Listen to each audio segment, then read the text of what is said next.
otherwise unthinkable levels of political and cultural clout.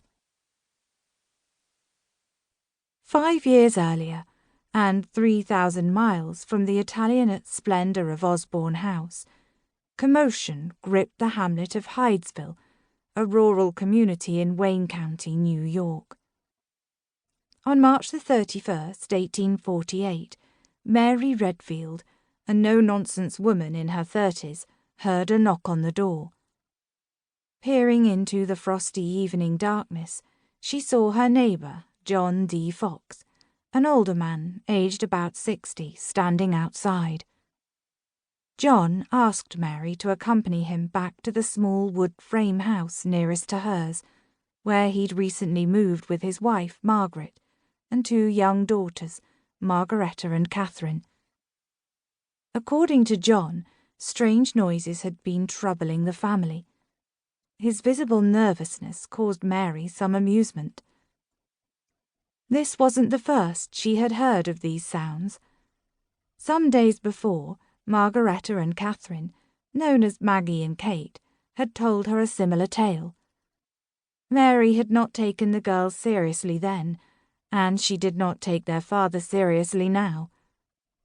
Before setting off with him, she declared that if there was, as the family suspected, a ghost next door, she would have a spree with it.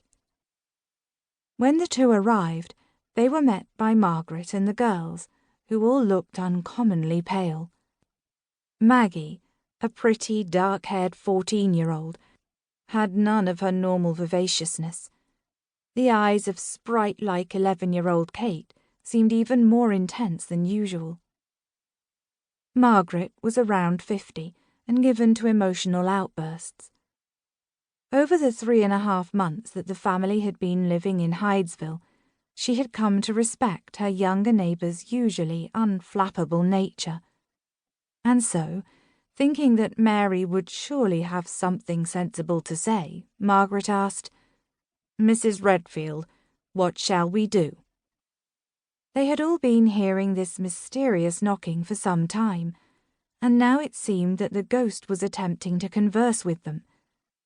It had started answering all of our questions, and we cannot account for it. Leading Mary into the room where the whole family slept, Margaret invited her neighbour to sit down beside her on one of the beds.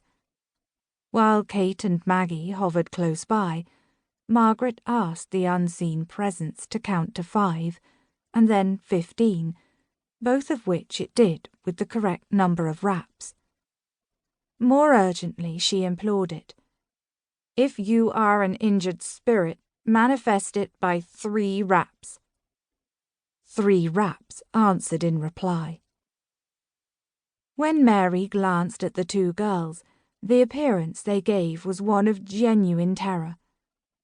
Feeling unusually agitated herself by then, Mary decided to go back next door to fetch her husband, Charles. He in turn fetched several more neighbours. Soon a throng of men and women filled the Foxes' house, some too frightened to enter the bedroom where the raps had last been heard. Others barged straight in and began asking their own questions of the invisible visitor, so that even John and Margaret found themselves pushed aside.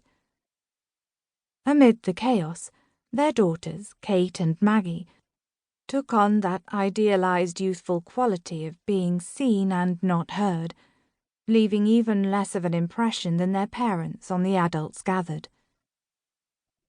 Those crowding the house continued to interrogate the spirit, asking how long it had been since it was injured. About 5 years, apparently. Had it been murdered? More rapping affirmed this. They went through the names of various members of their little community on the banks of the Ganagua River to try, unsuccessfully, to establish a culprit. One of their group, William Dusler, thrust himself into the role of chief interrogator. He asked about several former occupants of the rented house, including John C. Bell, who had since moved away from Hydesville. At this point, the spirit seemingly became animated, rapping out